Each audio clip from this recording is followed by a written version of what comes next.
Hey there everyone, and welcome back. In this video, I'm going to show you how to remove your face recognition from your Shopee. So without further ado, let's get started. Alright, so first of all, open your Shopee app and go to the Shopee Pay from your home page. Once inside the Shopee Pay, tap on your setting in the upper right corner.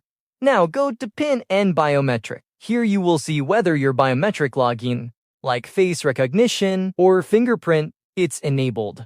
If biometric is currently turned on, just simply toggle the switch to turn it off. Shopee will then ask you to enter your Shopee Pay PIN to confirm and approve the change. And keep in mind that face recognition is only available on phones that actually support biometric feature.